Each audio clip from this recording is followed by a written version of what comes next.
Good morning mga Lods. Ito nga, day 4 ng ating pagpaparepair sa ating bangka. Nailagay na ni Pare Koy yung pang-ibabaw ng sidings.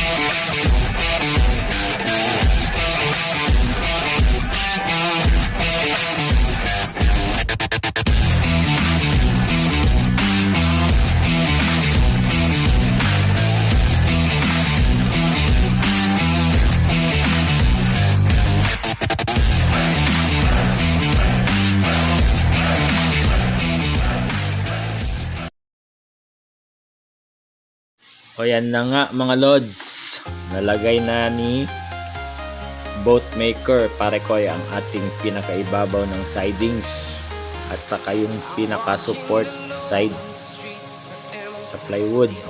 O yan, ito na nga, kung i-compare natin sa ating nakaraang or lumang bangka, mas mataas na siya ngayon.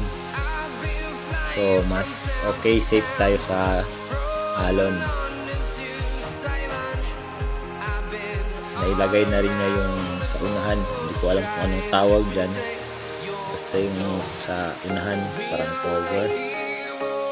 Yan, mga support dyan na rin. May papataasin pa tayo dyan. I-post ko sa bagong upload. Yan, sa ang likuran meron na rin plywood sa ibabaw. Yan idol, kung makita nyo, taas na siya. Hindi na tayo kabahan kapag malaki yung alon. Kayang kaya na natin lawanan yung alon na medyo malaki. Sana all. Buenos dias, day 5 ng pagpaparepair ng ating mga bangka. Ayan na nga at prepare na ni Pare Koy ang ilalagay na parang fins sa side ng ating bangka.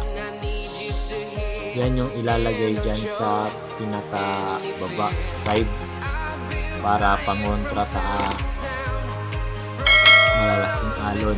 Kumbaga yan, pag ilalagay natin yan, lulutang paibabaw at hindi bubulusok yung ating bangka sa malaking alon. Kumbaga ganun. Yun.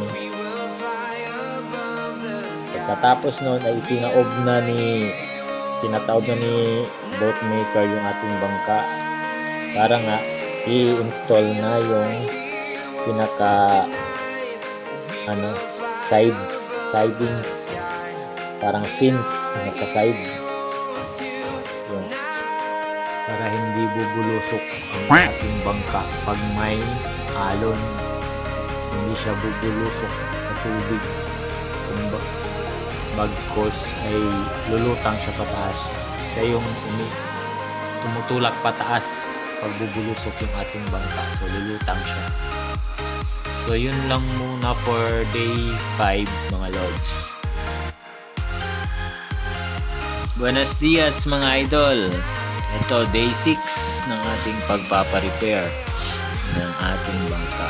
Nailagay na nga ni Boatmaker yung pinaka wings or parang pakpak sa side ng ating bangka, nailagay na niya. Yan. Saka sinimulan na rin niyang pininturahan yung pinaka ilalim ng ating bangka. Pero hindi pa yan final. So, ipa-final pa niya yan pag pinatayo na ulit yung ating bangka. At ito na yung exciting part dahil simula na ng pagpapapintura. So, see you on the next video mga idol. Sana like and subscribe.